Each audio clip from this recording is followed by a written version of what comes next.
Hey everyone, welcome to Ian and Friends Tour de Suisse edition. I am FloBikes Senior Editor Ian Dille. And I'm Jordan Parker, content marketer here at FloBikes. Today, stage one of the Tour de Suisse, the 18-kilometer team time trial around Frauenfeld. It was an exciting stage, and we saw a lot of things that give us glimpses of what we're going to see at the Tour de France. Both the Dauphiné and the Tour de Suisse have team time trials this year in preparation for the Tour de France. Stage 3 team time trial at the Tour de France is going to be a huge stage, and all the major teams are really bringing their A games to the team time trials at the Dauphiné and Suisse. BMC has obviously done their preparation well. I mean, this is the setup for the Tour de Suisse as a whole, and the Tour de Suisse is a setup for the Tour de France. Everyone's got their eyes on July, and stage one was a good glimpse on who's on form, who's going to use the rest of the week to really knock it out, and to head into July looking that much better. Yeah, let's talk about the winners and losers. Obviously, the big winners, BMC, they crushed this team time trial, put 20 seconds into second place, Team Sunweb, who had a good ride in and of itself. I mean, they brought a pretty young team to this race, led by Wilco Kelderman, Sam Oomen, and Movistar. They weren't terrible, but they finished sixth, lost 33 seconds. So big win for BMC. Yeah. I think they kind of put everybody on notice that they're the team to beat at the Tour de France. They didn't even have one of the world's best time trialists in this race, Rohan Dennis. Yeah. There was definitely a lot of chatter, him getting informed, saw on social media, he's really ramping up. And then I think he was on the tentative start list, and now, BMC's kind of switching gear and going different directions. And, they definitely really brought everything they had. And you and Sheehan were both talking about Richie Porte. Really wanted to love Richie Porte, want to cheer on Richie Porte. As a fan, I think any bike racing fan sort of has a love-hate relationship with Richie Porte. He's such a dynamic racer, and he's always, he's the one guy that you can count on to light up a race. He's going to attack at the decisive moment of a climb. He's not afraid to take it straight to Chris Froome at the hardest part of a mountain stage. But, he's never really lived up to his promise at a Grand Tour. But again, it looks like he's coming into July on insane form. I mean, this Tour de Suisse with a 33-second lead over Quintana, Landa, all the major players, it's going to be tough for anyone to beat BMC at this Tour de Suisse. But, we still have 8 more days of racing, so we'll see what happens. And you guys set it up well. This is really anyone's race, anyone's stage. It's going to be kind of a wild card almost each day, which is pretty exciting. This is going to make it adventurous every stage all the way through. And BMC set it up right. All right, Let's talk about the second losers. Sunweb, they had a great ride. Like I said, they've got a younger team at this race. They obviously brought their A team to Suisse. I guess it's maybe their B team. A minus. Their A team is resting up from almost winning the Giro. They did not have a good ride at the team time trial at the Dauphiné. They were second from last at the Dauphiné, but they were second here in Suisse, which is, not having some of their top time trialists on the team, like obviously world champion Tom Dumoulin, Chad Haga, who was seventh at the time trial at the Giro.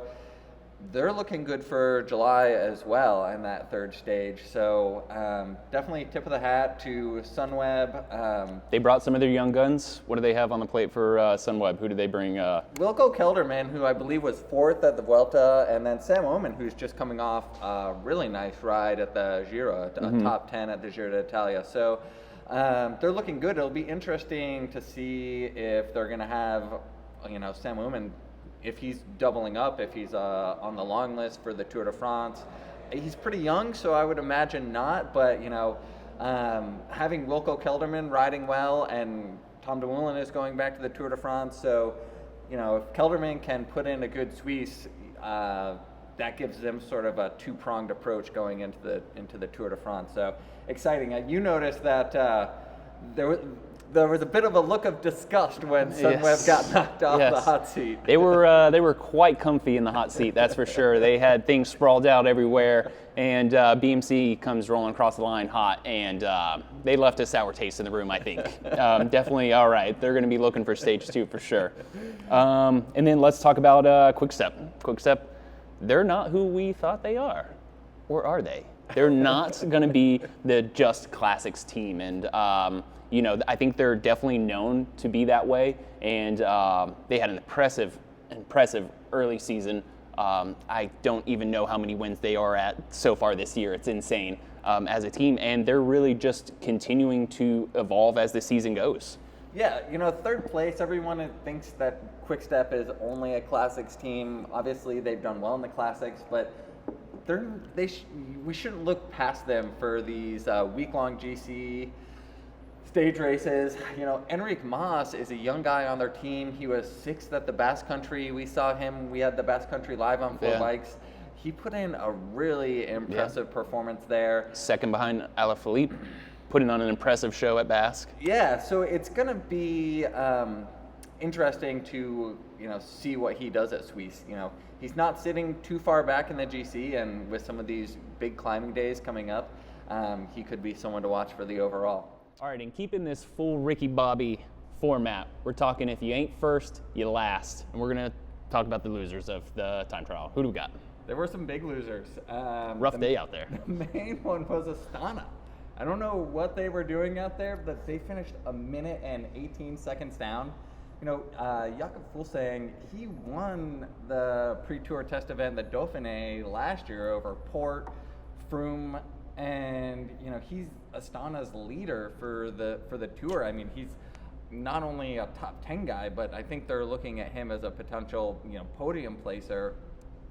It's not looking good for him at Swiss, and if they can't get better at their team time trial, they're not looking that good for the tour. If they lose 1.5 minutes and this was a relatively short team time trial, almost half the length that's going to be at the Tour de France. Yeah. If they lose 1.5 minutes at the Tour, that's going to be really bad for Fuglsang. So Astana, big loser. The other one, Sky obviously sent their C team to this race. Yeah. Most of their heavy favorites were at the Giro. At the Dauphiné, they have Thomas and Kwiatkowski. So they didn't have their big team at this race, and that showed in the results. And then Movistar, they're only 33 seconds back, but they're a team that normally crushes these team time trials. And, having Landa, Valverde, Quintana, and Quintana's not necessarily known for his time trialing, but, they can't be losing time in a team time trial to the likes of BMC, especially, 33 seconds isn't a ton of time, but it can add up. Could prove definitive at the end of the stage. So yeah, it'll be interesting how this shakes out, a week from today or more. So. Definitely. So, and let's talk about what's on tap for tomorrow, stage 2. We're sticking around Fruenfeld. Yeah. And we have a circuit race, so it's going to be kind of a nice, fast but hard day, I think. Yeah, it's going to be an interesting stage in terms of how it plays out. There's a Category 3 climb, a lot of lumpy, turny, twisty sections. So it's going to be one of these days where it's a battle between the Classics riders and the pure sprinters. We have Gaviria at this race. Quickstep is obviously going to be looking to hold it together for a field sprint at the end. But Quickstep also brought Philippe Gilbert. So if something does go off the road, if Sagan, Van Avermaet, Wellens, there's a host of top Classics racers, here. So if one of those guys go off the road, Quickstep will have it covered. But it could be a really wide open, interesting race. Definitely don't miss it, and don't forget about Sagan, who is gonna be the favorite to win, whether it's a select breakaway or not. I think it's fair to say the undisputed king of the Tour de Suisse. So always keep an eye on Sagan every stage. Put out some impressive power on the time trial today, and I think he's going to keep doing the same for the rest of the week. And what about Michael Albacini? Good point. Albacini is like the king of Switzerland. He always seems to win a stage at the Tour de Suisse, so I wouldn't be surprised if he pulled one off. And he's such a smart racer. He always wins in really interesting, unpredictable ways. There was one stage a few years ago where he went up the road with Sagan. I think at that time Orica had Michael Matthews on their team. They were chasing, and Albacini was swapping poles with Sagan, thinking that he would beat him in the sprint. Didn't work out that way. Sagan still won, but Albacini is definitely in Switzerland to win a stage. So it'll be interesting to see how he does. And we should also mention the leader of this race, Stefan Kung, is also from Switzerland and is the reigning time trial champion of Switzerland. So cool moment for him to be, wear the leader's jersey in his home country tomorrow. And he's a guy that's only 24 years old, so a cool talent to watch for the future. Yeah, definitely a fun way to start this tour off. Yeah. All right. Well, we'll see everyone race tomorrow, stage 2 of the Tour de Suisse. Thanks for joining. Cheers.